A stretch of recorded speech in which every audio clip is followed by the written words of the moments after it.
Bueno, regresamos con más del día y Edith anteriormente pues nos comentaba sobre la situación que pasa en Haití. Ella nos adelantaba algo sobre esa situación y yo tengo algunos detalles que pienso que son importantes tener en cuenta al hablar sobre este tema. Esta ha sido una semana bastante difícil para Haití por varias razones, pero antes tengo que recordarles que en Haití se vive una situación producto del enfrentamiento entre bandas. Las bandas G9 y encabezadas por el famoso barbecue, que aquí estuvo bien famoso en los titulares de la prensa, y también las del GPEP. Estas dos bandas se están enfrentando porque quieren el territorio, específicamente un territorio que está en Puerto Príncipe, que es el de la Cité Soleil.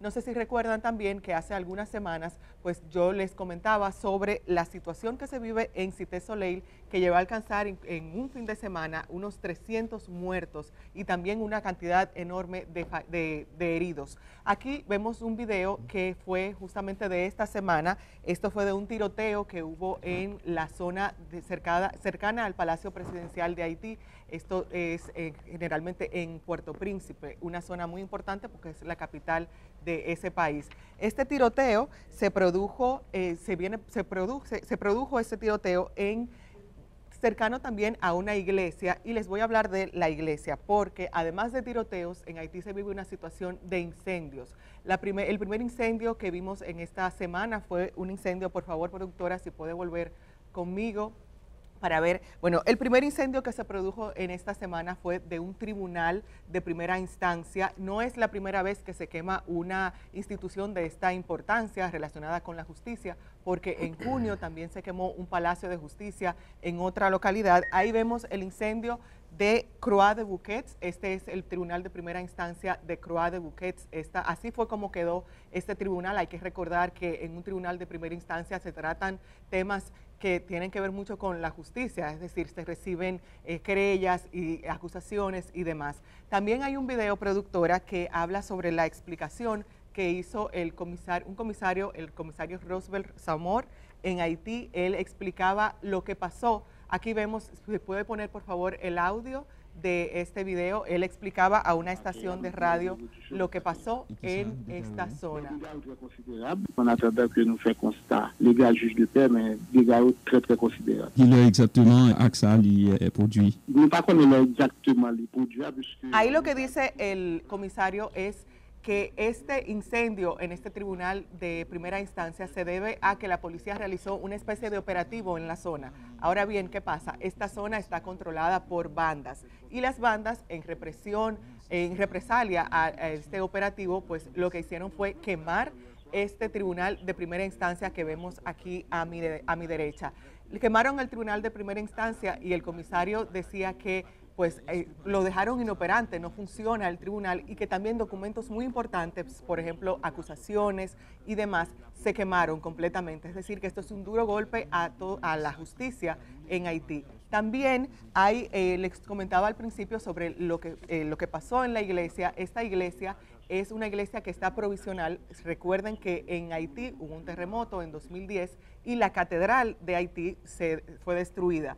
Esta iglesia que quemaron los bandidos de las bandas de G9 y GPEP es una iglesia que estaba provisional y que pertenece a la Iglesia Católica. La quemaron completamente y también es un golpe a las autoridades eclesiásticas, es decir, a las autoridades de la iglesia en Haití. Ellas decían que es una situación que no se puede controlar y también llamaban la atención de las autoridades tanto de Haití como las autoridades a nivel internacional.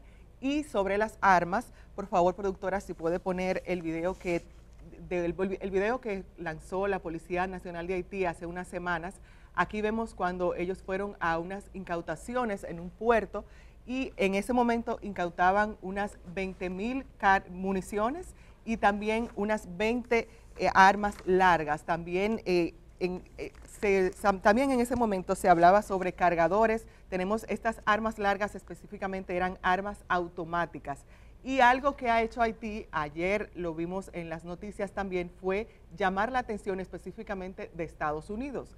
Ellos dicen que Estados Unidos es cómplice de este tráfico de armas, porque, y es una pregunta que nos podríamos hacer, ¿cómo llegan estas armas, cómo llegan estas municiones a las bandas de Haití? Estas bandas que siguen por una lucha de territorio, un control de territorio en Haití. Entonces, las autoridades de Haití pues decían, las armas llegan de algún lugar y Estados Unidos tiene que ver con esta situación que se vive en Haití. Aquí vemos a mi derecha de nuevo todo lo que tuvo que ver con el decomiso de armas que se hizo en uno de los contenedores que iba dirigido justamente a una iglesia episcopal. La iglesia en ese momento, sí, la iglesia en ese momento dijo, nosotros no hemos pedido nada fuera del país.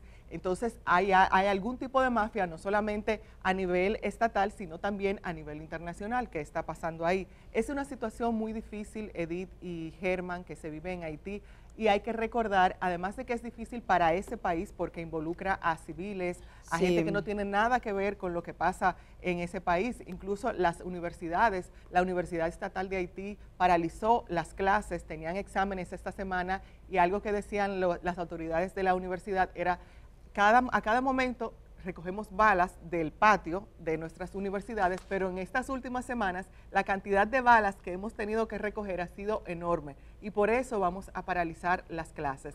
Y decía también en todo lo que tiene que ver, en este punto de las armas incautadas, esto nos debe de llamar atención a nosotros también, porque en la frontera, tenemos que recordar, se produce un intercambio ilegal de armas y también un tráfico que a través de los años pues hemos sido testigos de todo lo que ocurre en la frontera. Entonces eso ciertamente nos debe de llamar la atención, lo que ocurre específicamente en la frontera con estas armas que están siendo, que suplen ciertas autoridades de Estados Unidos a las bandas de Haití.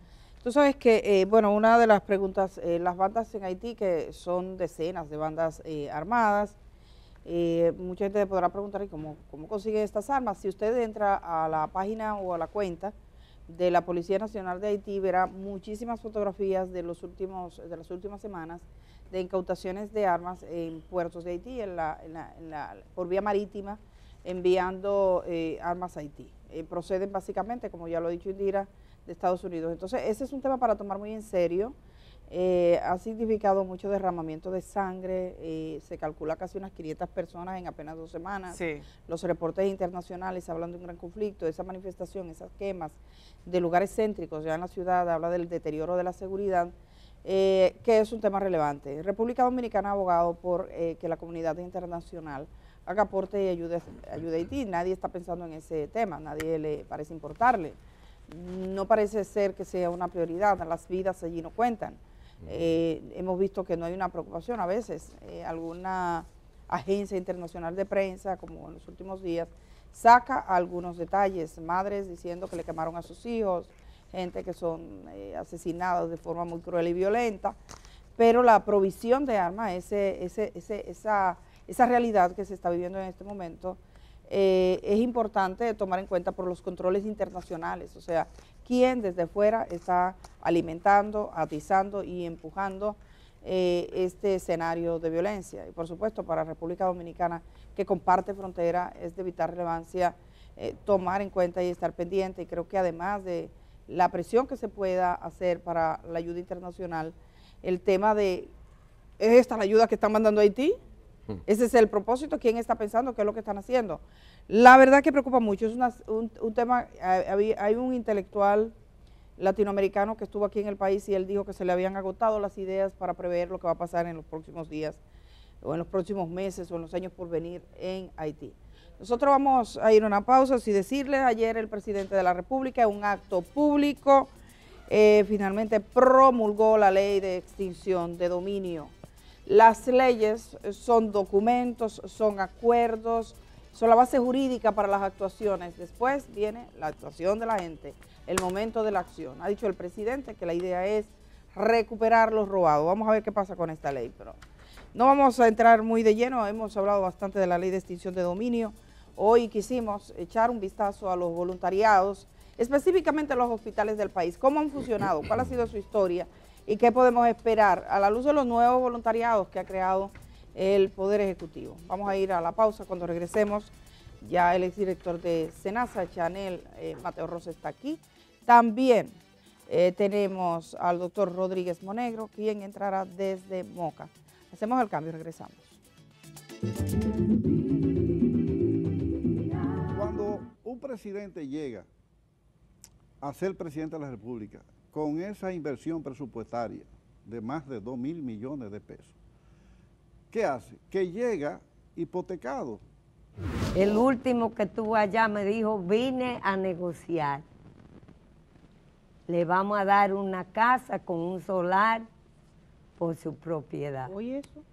Entonces la respuesta que yo le di fue, eso sería como yo darle el oro a ustedes por el espejito para verme la cara de idiota. El Día camina contigo allá donde vayas. Cuando salgas de casa, continúa con nosotros en YouTube.